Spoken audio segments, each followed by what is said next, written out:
हाँ, तो हमारे कंट्री में जो है बिफोर इंडिपेंडेंस जो है वो सूखा बहुत कॉमन था। फेमाइन जो इसको बोलते हैं, काफी ज्यादा सूखा पड़ता था और बहुत सारे लोग उसमें मारे जाते थे। ठीक है, तो एग्रीकल्चर का ग्रोथ काफी कम था। एनिमल हस्बेंड्री का तो खैर बहुत ही ज्यादा, मतलब कोई ऑर्गेनाइज एनिमल हस्बेंड्री नहीं था। ठीक है, कुछ लोग एनिमल हस्बेंड्री, ठीक है, गाय भैंस लोग पालते थे, लेकिन वो सब इंडिविजुअली अपना पालते थे। कोई ऑर्गेनाइज डेयरी फार्म वगैरह कुछ नहीं था। उसको कोई सोर्स ऑफ इनकम के रूप में नहीं रखता था गाय भैंस को। ठीक है, उसको जस्ट एक ट्रेडिशन के रूप में लोग अपने यहाँ रखते थे, क्योंकि ये बहुत ही मैंने इंसेस्ट्री चलता आया है। गाय भैंस रखने का जो प्रचलन है वो पीढ़ी दर पीढ़ी चलता आया है, तो वो लोग बस वैसे ही रखते थे। तो गांव में भी सोशो इकोनॉमिक स्टेटस काफी खराब था, पॉवर्टी काफी हाई थी। ठीक है, और बहुत सारा अकाल वगैरह पड़ता रहता था उस समय। तो इंडिविजुअल इफोर्ट्स बहुत सारे लोगों ने किए थे, जिसमें राजा राम मोहन राय, तुम्हारा विनोबा भावे हो गए, महात्मा गांधी हो गए, ये सब, रविन्द्रनाथ टैगोर, ये लोग जो है काफी इंडिविजुअल इफोर्ट किए थे। लेकिन हुआ क्या था कि ये लोग जो है अपने अपने क्षेत्र में काम कर रहे थे, यानी जहाँ के वो रहने वाले थे। जैसे रविन्द्रनाथ टैगोर है, ठीक है, वो जो है बेसिकली कहाँ काम किए, वेस्ट बंगाल में किए। ठीक है, वहाँ कल्याणी नाम का जगह है, उस एरिया में उन्होंने अपना रामकृष्ण मिशन उन्होंने खोला, मैंने संस्था स्टार्ट किया था, तो उस एरिया में उन्होंने काम किया। महात्मा गांधी जो था, उन्होंने जो है वर्धा नाम के जगह में, गुजरात के थे वो, उस एरिया में ज्यादा काम किए। हाँ, थोड़ा पश्चिमी चंपारण में भी उन्होंने काम किया बाद में। लेकिन ज्यादातर जो भी महापुरुष लोग थे, उन्होंने जो भी एक्टिविटीज किए वो अपने अपने एरिया में जहाँ के वो रहने वाले थे वहां पर किए। तो एक ब्रॉड पूरा कंट्री वाइड जो है, कंट्री वाइड एक्सटेंशन का वर्क जो है उस समय नहीं होता था। ठीक है, लेकिन हम लोग उसको भी जो है इग्नोर नहीं कर सकते हैं, जो उन्होंने कंट्रीब्यूशन किया। जो महापुरुष लोग थे हमारे यहाँ, उन्होंने जो भी कंट्रीब्यूशन दिया उसको भी हम लोग जो है काफी उसका इम्पोर्टेंस है, क्योंकि उसके ग्राउंड पर ही ना आगे चल करके हमारा गवर्नमेंट ऑफ इंडिया जब इंडिपेंडेंट हो गया 1947 में, उसके बाद प्लानिंग कमीशन बना। ठीक है, उसके बाद गवर्नमेंट ऑफ इंडिया ने जो है एक्सटेंशन वर्क जो है स्टार्ट किया। तो वो एक्सटेंशन फंक्शनरीज, एक्सटेंशन वर्क जो भी बना, वो सब का जो उसके पहले जो बैकअप या बैकग्राउंड जो था, बैकग्राउंड तो उन्हीं लोगों ने बनाया जो हमारे देश में महापुरुष लोग थे, जो उन्होंने पहले एक्सटेंशन वर्क किया। कुछ जो है ब्रिटिश लोग भी इसमें इन्वॉल्व थे एक्सटेंशन वर्क करने में। तो pre independence rural development programmes क्या क्या है, थोड़ा सा हम लोग उसको देख लेते हैं, उसके बाद पोस्ट इंडिपेंडेंस देखेंगे। एक्सटेंशन एजुकेशन के बारे में बताया हुआ है कि ये टर्म जो है, ये फर्स्ट ऑफ ऑल जो है क्वाइन किया गया था 1966 में। ठीक है, लंदन में टर्म जो है एक्सटेंशन बना था। The term extension was first of all coined in the year 1866 and the term was formally introduced by Cambridge University in 1873। ठीक है, 1873 में ये टेक्निकली जो है फॉर्मली जो है इंट्रोड्यूस कर दिया गया। लेकिन टर्म बना कब था, 1866 में ही बन गया था, पहले ही बन गया था। वो भी कहाँ बना था, वो भी लंदन में ही बना था। ठीक है, तो देखो, टर्म जो है एक्सटेंशन जो फंक्शन में आया, जो कि प्रचलन में आया, वो ठीक है, कैम्ब्रिज यूनिवर्सिटी भी लंदन का ही है, तो यूके में ही जो है ये पॉइंट हुआ और वहां पे जो है इंट्रोड्यूस्ड हुआ। लेकिन एक्सटेंशन वर्क जो है सबसे ज्यादा किया गया अमेरिका में, यूएस में। ठीक है, तो सबसे ज्यादा जो है यूएस में वर्क किया गया था, जिसकी वजह से आज अमेरिका जो है सबसे ज्यादा डेवलप्ड कंट्री है, due to the extension work carried out in the America. ठीक है, यूनाइटेड स्टेट ऑफ अमेरिका। तो वहां पे लैंड ग्रांट कॉलेज जो है वो बनाया गया था अमेरिका में। वो एग्रीकल्चरल एक्सटेंशन को जो है उसने आधार बनाया, ठीक है। और उसी के बेसिस पे जो है ICR established in 1929 as Imperial Council of Agriculture Research after the recommendation of Royal Commission of Agriculture। देखो, रॉयल कमीशन ऑफ एग्रीकल्चर जो है 1928 में बनी थी, ठीक है। तो रॉयल कमीशन ऑफ एग्रीकल्चर ने रिकमेंड किया कि एक Indian council of imperial council of agriculture research बनना चाहिए, जो कि रिसर्च के जितने भी एक्टिविटी, एग्रीकल्चरल रिसर्च के जितने भी एक्टिविटीज होंगे उसको वो कोऑर्डिनेट करेगा, उसको वो नोडल अफसर होगा, नोडल मतलब एक सेंटर होगा, ठीक है।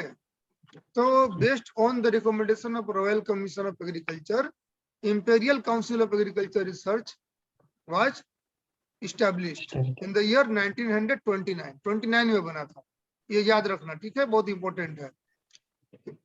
और उस समय नाम था imperial council of agriculture research, अभी जो नाम है उसका Indian council of agriculture research, ठीक है, ICR नाम है, ठीक है। तो इंडिपेंडेंस के बाद नाम चेंज हो गया, क्योंकि ब्रिटिश पीरियड में जो है इंपीरियल करके ही नाम हुआ करता था। जैसे ही आजादी मिली देश को, तो बहुत सारे जो भी इंपीरियल नाम से थे वो सबको जो रिप्लेस करके इंडियन नाम वहां पे दे दिया गया था। तो first agriculture university in India was established in the Pantnagar 1960 में, ठीक है। और हमारे यहाँ जो भी एक्सटेंशन का सेटअप हुआ था वो USA में जो लैंड ग्रांट कॉलेज के हिसाब से जो बना था उसी को कॉपी करके बनाया गया। एक्सपर्ट्स बुलाए गए थे अमेरिका से। Early extension activities in India, ठीक है। तो जो भी एक्सटेंशन एक्टिविटीज हुए उसको हम लोग इस तरह से 4 स्टेज में डिवाइड कर सकते हैं। एक तो हो गया प्री इंडिपेंडेंस इरा, जो कि बेसिकली 1866 से लेकर 1947 तक हुआ था।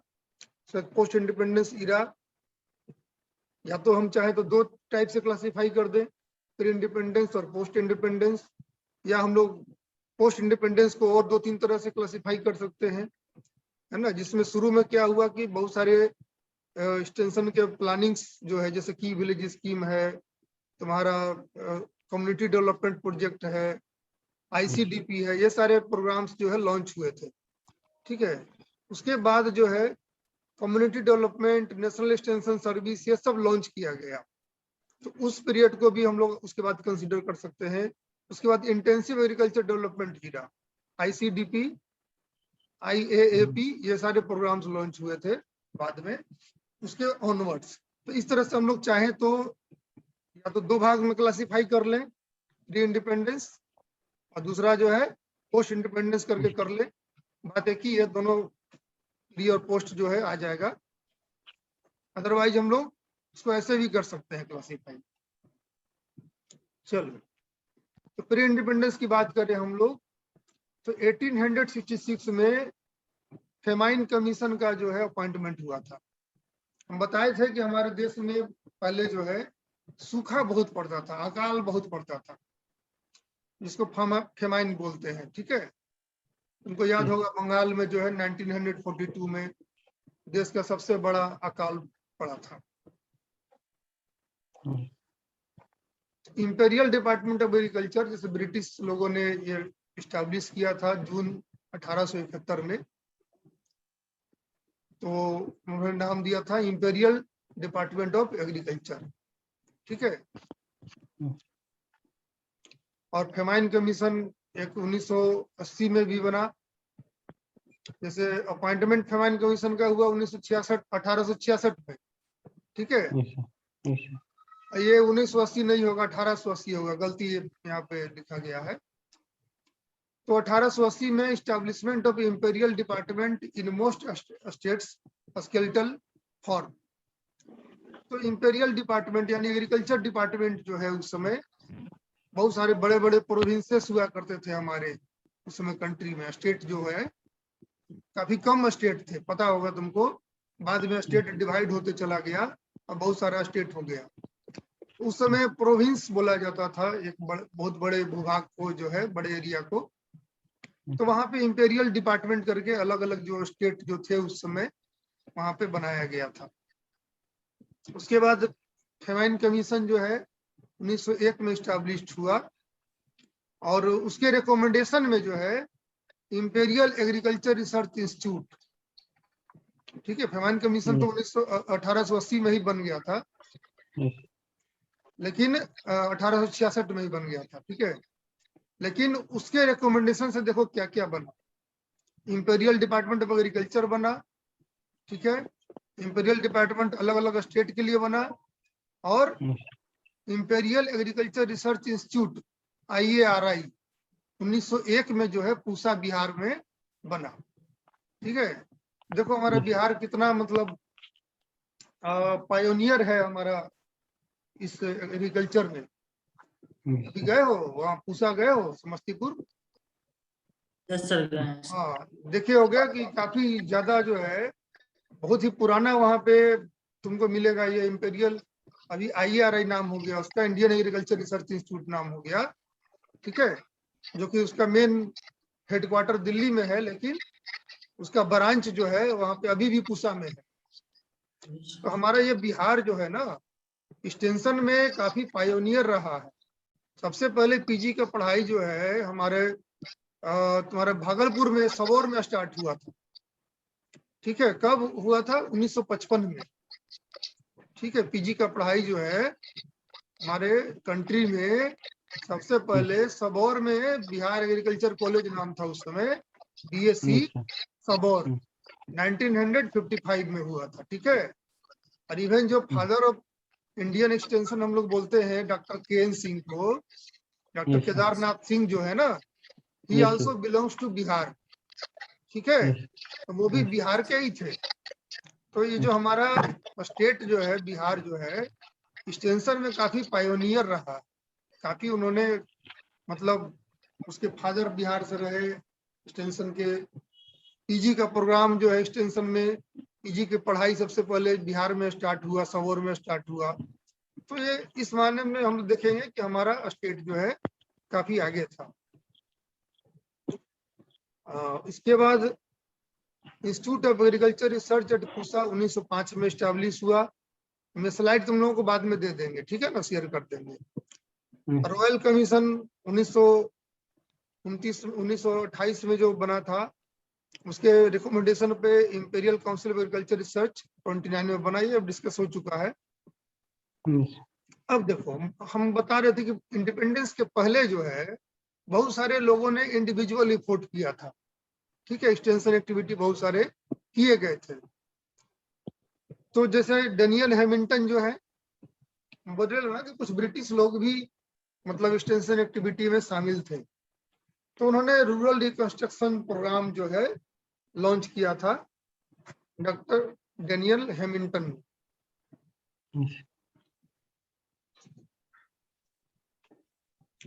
इसके बाद जो है गोपाल कृष्ण गोखले, नाम सुने होंगे तुम लोग, ठीक है।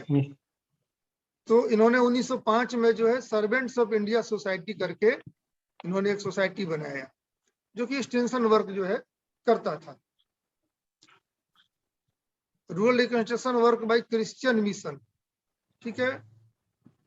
ब्रिटिश लोग चूंकि थे तो यहाँ पे क्रिश्चियन का मिशनरीज काफी ज्यादा था, तो उनके द्वारा भी रूरल रिकंस्ट्रक्शन वर्क किया गया।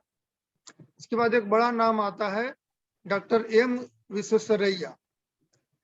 डॉक्टर M विश्वेश्वरैया ने 1914 से लेकर 18 के बीच में इकोनॉमिक कॉन्फ्रेंस ऑफ मैसूर, ठीक है, मैसूर जगह तुम लोग जान रहे हो साउथ इंडिया में है, वहां पर जो है इन्होंने ये प्रोग्राम कराया था, इकोनॉमिक कॉन्फ्रेंस कराया था, ठीक है, यानी लगभग 5 साल तक 4 साल 5 साल तक लगातार कराया था।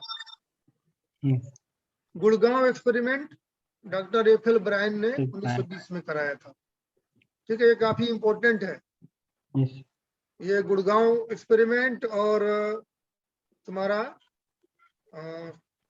एक और है Albert Mayer Etawah pilot project, ठीक है, 1948 में इटावा पायलट प्रोजेक्ट हुआ था, अल्बर्ट मेयर ने किया था। बहुत लोग इसमें कंफ्यूज कर जाते हैं, उसको कंफ्यूज मत करना, इसको याद कर लेना कि गुड़गांव एक्सपेरिमेंट जो है FL ब्रायन ने किया था 1920 में, और इटावा पायलट प्रोजेक्ट जो है 1948 में अल्बर्ट मेयर ने किया था। ठीक है, क्योंकि ये प्री इंडिपेंडेंस की बात हो रही है इसलिए हम लोग उसका भी यहाँ पे नहीं नाम लिखा हुआ है। हाँ, तो रविन्द्रनाथ टैगोर ने जो है 1921 में श्री निकेतन प्रोजेक्ट जो है स्टार्ट कराया था, जो कि कल्याणी नाम का जगह है वेस्ट बंगाल में, समझ गए, वहां पे उन्होंने ये एक्टिविटी किया था। डॉक्टर स्पेंसर हेच, इन्होंने 1921 में मैराथन अटेम्प्ट, मैराथन नाम का जगह है, वहां पे उन्होंने एक्सटेंशन एक्टिविटी कराई थी। महात्मा गांधी जो है सेवाग्राम नाम का जगह है गुजरात में, वहां पे उन्होंने एक्सटेंशन एक्टिविटी बहुत सारे कराए थे। एटी मोसेर एंड बीएन गुप्ता, इन्होंने जो है इंडियन विलेज सर्विस का इस्टेब्लिशमेंट किया था। ठीक है, थिरका डेवलपमेंट स्कीम मद्रास में हुआ था, इसके जो चेयरपर्सन थे डॉक्टर टी प्रकाशम, इन्होंने 1946 में किया था। ये प्री इंडिपेंडेंस जो है मेन इवेंट जो है हुए थे। ठीक है, अब इसका थोड़ा सा डिटेल में है यहाँ पे कि रूरल रिकंस्ट्रक्शन प्रोग्राम जो 1903 में जो हुआ था, जो सर डेनियल हैमिल्टन जो उसका चेयरमैन थे, उन्होंने किया था। तो क्या क्या था उस प्रोग्राम में, रूरल रिकंस्ट्रक्शन प्रोग्राम में? Experiment in model villages with cooperative line, model village इन्होंने बनाया था। ठीक है, आजकल देखते हो ना, कहते मॉडल विलेज है, जैसे जैविक खाद के लिए मॉडल विलेज बनाते हैं हम लोग, और किसी और चीज के लिए हम लोग मॉडल विलेज बनाते हैं ऑर्गेनिक फार्मिंग का। तो उसी तरह से उन्होंने उस वक्त जो है मॉडल विलेज बनाया, जिसमें कि डेवलपमेंट वर्क उन्होंने किया। तो अब है कि एक जगह एक विलेज को डेवलप कर दिए, अब उसी के बेसिस पे हम लोग उसको क्या करते थे, रेप्लिकेट करने का काम करते थे दूसरे स्टेट में भी, दूसरे जगह में। तो इनका जो कार्य क्षेत्र था वो सुंदरबन में था, वेस्ट बंगाल में। ऑब्जेक्टिव क्या था? Cooperative marketing. ठीक है, मार्केटिंग का लिंकेज इस्टेब्लिश करना, training to the villagers in cottage industries. वहां पे देखो जूट का जो इंडस्ट्री काफी ज्यादा उस एरिया में, सुंदरबन के क्षेत्र में काफी ज्यादा कपास जो है, कॉटेज जो है होता था। तो उसमें उन्होंने प्रशिक्षण किसानों को दिलाया। ठीक है, ये दो ऑब्जेक्टिव्स था, कोऑपरेटिव मार्केटिंग एक था, दूसरा training to villagers in cottage industry. अब इसके लिमिटेशंस क्या क्या थे? भाई इंडिविजुअल इफोर्ट है तो लिमिटेशंस तो होगा ही। कोई गवर्नमेंट ऑफ इंडिया ने तो नहीं किया था ना कि भाई पूरा सरकार का पूरा हाथ है, जिसमें सरकारी तंत्र देखो काफी बड़ा होता है ना। जब कोई गवर्नमेंट जब कोई प्रोग्राम करती है तो काफी वो मेजर स्केल पे होता है, उसके पीछे काफी बहुत बड़ा फाइनेंशियल बैकअप होता है, बहुत सारा मैन पावर होता है, तो उसका सक्सेस करने के चांसेस ज्यादा होते हैं। अब इंडिविजुअल इफोर्ट्स जो लोग करते हैं, जैसे कि डेनियल हैमिल्टन ने किया था रूरल रिकंस्ट्रक्शन प्रोग्राम जो है, ये तो उनका अपना इफोर्ट था, उनका जो जितना वो बेचारे कर सकते थे उन्होंने किया। ठीक है, तो लिमिटेशंस क्या था? Without financial support. ठीक है, गवर्नमेंट ऑफ जो उसमें तो ब्रिटिश गवर्नमेंट थी, उन्होंने उसको फाइनेंशियली सपोर्ट नहीं किया। Area of operation was small, limited activities, less involvement of peoples.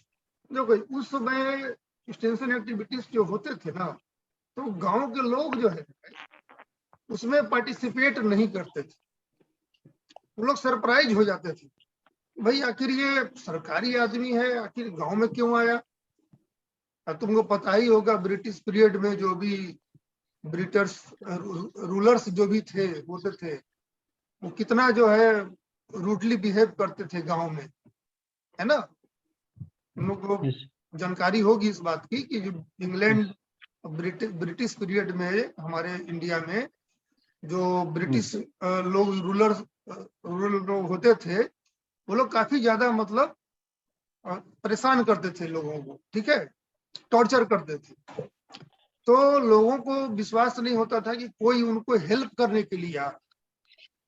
ठीक है, कोई उसको सोशियो इकोनॉमिक स्टेटस उसका बढ़ाना चाहता है, कोई उसको अपलिफ्ट करने के लिए कोई कोशिश, इसलिए पीपल का पार्टिसिपेशन काफी कम होता था। स्टाफ वेयर अनट्रेंड, ये भी एक रीजन था। अब दूसरा एक और programme servants of India society, जो गोपाल कृष्ण गोखले ने किया था। चूंकि ये महाराष्ट्र से थे, इनका वर्क क्षेत्र जो कार्य एरिया जो है वो पुणे में था। इसका ऑब्जेक्टिव था socio economic and educational activities. ठीक है, गांव में जो है एजुकेशन डेवलप करना और थोड़ा सा सोशियो इकोनॉमिक स्टेटस को बढ़ाना। ट्रेनिंग सेंटर भी इन्होंने कुछ एस्टैब्लिश किया, कुछ बुकलेट्स भी पब्लिश कराए इन्होंने। ठीक है, इनका भी लिमिटेशंस में यही सब आ जाएगा, lack of finance, lack of involvement of people, untrained staff, जो कि डेनियल हेमिल्टन में भी था। ठीक है, यही चीज था ना।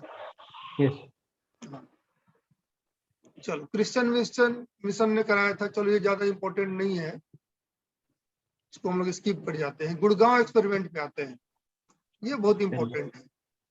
ठीक है, 1920 में हुआ था। एफएल ब्रायन ने गुड़गांव, जो पंजाब का एरिया आता है, वहां पे उन्होंने, उस समय पंजाब में था। ठीक है, अभी गुड़गांव हरियाणा में आ गया है। पर बताए ना, पहले सब स्टेट जो है मिले हुए थे, बाद में सब डिवाइड हुआ। पहले पंजाब हरियाणा भी एक ही था। जैसे यहाँ पे बिहार, बंगाल, उड़ीसा, तीनों स्टेट पहले एक था। हाँ, झारखंड भी। ठीक है, झारखंड तो इधर अलग हुआ है, मैंने 20 साल पहले अलग हुआ। तो इस तरह से पहले जो भी स्टेट होते थे काफी बड़े होते थे, तो प्रोविंस कहलाते थे। तो एफएल ब्रायन का जो ऑब्जेक्टिव था, to jerk the villagers out of his old group. ठीक है, जो पुराना पैटर्न में वो लोग रहते थे, फार्मिंग करते थे, तो उसको जो है वहां से बाहर निकालना उनका एक ऑब्जेक्टिव था। To convince improvement, to kill his fatalism, to teach better ways of living and farming. ठीक है, ये 4 ऑब्जेक्टिव जो है एफएल ब्रायन के थे गुड़गांव एक्सपेरिमेंट में। यहाँ पर उन्होंने किस तरह से अप्रोच किया, पेड विलेज गाइड, कुछ विलेज गाइड को उन्होंने वहां पे अपॉइंट किया, और वो पेड बेसिस पे था। ठीक है, उसको जो है बकायदा पेमेंट देते थे। वो विलेज गाइड क्या करता था कि एजुकेशनल एक्टिविटी को वहां पे बढ़ाता था गांव में जाकर के। ठीक है, जैसे आजकल देखते होगे तुम, किसान मित्र, तो गोपाल मित्र, कौन कौन, बहुत सारे मित्र जो है आजकल बनाए गए हैं। ठीक है, VLW का भी नाम सुने होंगे, विलेज लेवल वर्कर, VLW, है ना, वो सब आजकल मिलते हैं। तो उन्होंने भी क्या किया था, विलेज गाइड जो है, कुछ लोगों को विलेज गाइड करके बना करके गांव में उन्होंने नियुक्त किया था। Initially create desire for improvement and then launch innovations. पहले उन्होंने क्या किया कि इम्प्रूवमेंट के लिए डिजायर क्रिएट किया, उसके बाद इनोवेशंस यानी न्यू टेक्नोलॉजीज को लॉन्च किया। ठीक है, तो ये काफी इनका सक्सेस रहा था। ठीक है, थोड़ा बहुत, भाई कोई भी प्रोग्राम इंडिविजुअल इफोर्ट है तो 100% सक्सेस तो नहीं करेगा। इवन अभी गवर्नमेंट ऑफ इंडिया का 100% कोई प्रोग्राम सक्सेस नहीं करता है, जबकि गवर्नमेंट का पूरा सपोर्ट है, पीपुल्स का पार्टिसिपेशन है, पीपुल खुद आगे आ रहे हैं, गांव के लोग खुद आगे आकर के जो भी प्रोग्राम्स लॉन्च हो रहे हैं गवर्नमेंट ऑफ इंडिया का चाहे स्टेट गवर्नमेंट का, उसको लेने के लिए वो खुद आगे आ रहे हैं। देखते नहीं हो, अभी जो सरकार, बिहार सरकार का जो भी स्कीम्स आ रहे हैं, गोट फार्मिंग का हो, चाहे पिग फार्मिंग का हो, चाहे डेयरी यूनिट का एस्टेब्लिशमेंट का हो, लोग खुद घूमते हैं, बैंक का चक्कर लगाते हैं, वहां से लोन लेते हैं, कुछ सब्सिडी मिलता है ना, फार्म एस्टेब्लिश करने के लिए वो खुद, अभी लोग खुद आगे आ रहे हैं। ठीक है, तो भी जो है 100% सक्सेस नहीं है, कुछ ना कुछ जो है 70% तक सक्सेस करता है, 75% तक करता है। तो लिमिटेशंस में यहाँ भी वही आएगा कि village guide were not technical man, inexperienced and untrained. भाई उस समय तो देखो एग्रीकल्चर का कॉलेज का तो एस्टेब्लिशमेंट हुआ नहीं था, ठीक है, एग्रीकल्चर वेटनरी कुछ भी नहीं था, तो वो लोग नॉन टेक्निकल ही होते थे, जनरल गांव के जो पढ़े लिखे जो भी थोड़ा बहुत लोग पढ़े लिखे रहते थे उसी को विलेज गाइड बना दिया जाता था। Entirely dependent on a single person, little improvement was achieved, attempts were limited to few villages. Natural सी बात है कि भाई जब गुड़गांव में कर रहे हैं तो सिर्फ गुड़गांव तक ही रहेगा सीमित वो, है ना, पार्टिकुलर प्लेस में कर रहे हैं। अब देखो श्री रविन्द्रनाथ टैगोर ने जो है, सॉरी हाँ, रविन्द्रनाथ टैगोर ने जो है श्री निकेतन प्रोजेक्ट इन्होंने स्टैब्लिश किया, मैंने स्टार्ट किया था 1920 में। कालीग्राम परगाना नाम का एक जगह है, इवन श्री निकेतन नाम का जगह है वेस्ट बंगाल में, सर्च करोगे तो मिलेगा।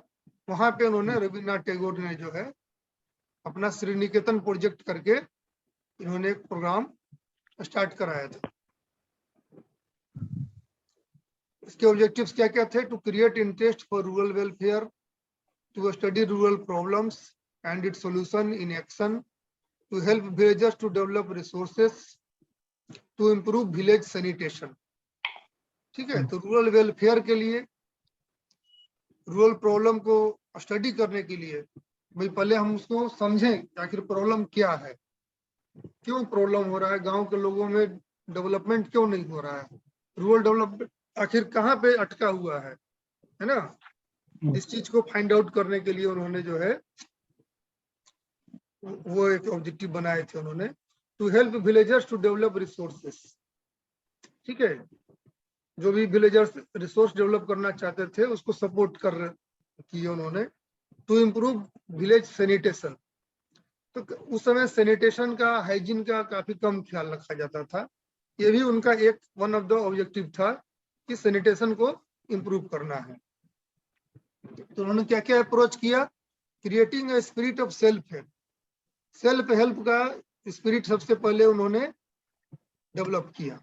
काफी इंपॉर्टेंट है, क्योंकि भाई अगर सेल्फ हेल्प करेगा लोग जो है तो फिर जो है काफी आसान हो जाता है एक्सटेंशन एक्टिविटी करना, है ना। ये एक्सटेंशन का एक फिलॉसफी भी है, self help, helping people to help themselves. ठीक है, it is one of the major philosophy of extension, to help the people to help themselves. ठीक है, पीपुल को कभी भी अपने ऊपर डिपेंडेंट नहीं बनाना है, विलेजर्स को कभी भी अपने ऊपर डिपेंडेंट नहीं बनाना है, वो खुद अपना हेल्प करे, ऐसा करना है। Developing village leadership, organising village scout, उन्होंने नाम दिया बराती बालिका, विलेज स्काउट बनाया। ठीक है, establishing training centres for handicraft and demonstration centre at Shanti Niketan. ठीक है, तो उन्होंने ट्रेनिंग सेंटर, डेमोन्स्ट्रेशन सेंटर, इन्होंने भी जो है जैसे डेनियल हिमंटन ने किया था, इन्होंने भी जो है बराती बालिका करके कुछ विलेज स्काउट्स को, लोकल लीडर जिसको बोल सकते हैं, उन्होंने वहां पे डिपुट किया था।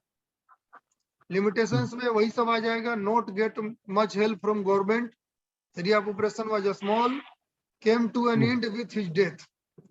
वो डेथ कर गए, रविन्द्रनाथ टैगोर जब डेथ कर गए तो नेचुरली उनका प्रोग्राम भी खत्म, है ना। इंडिविजुअल इफोर्ट में यही होता था ना, जब तक इंडिविजुअल जिंदा है तब तक उनका ही फोर्ट चल रहा है, जब वो खत्म हो गए तो गए।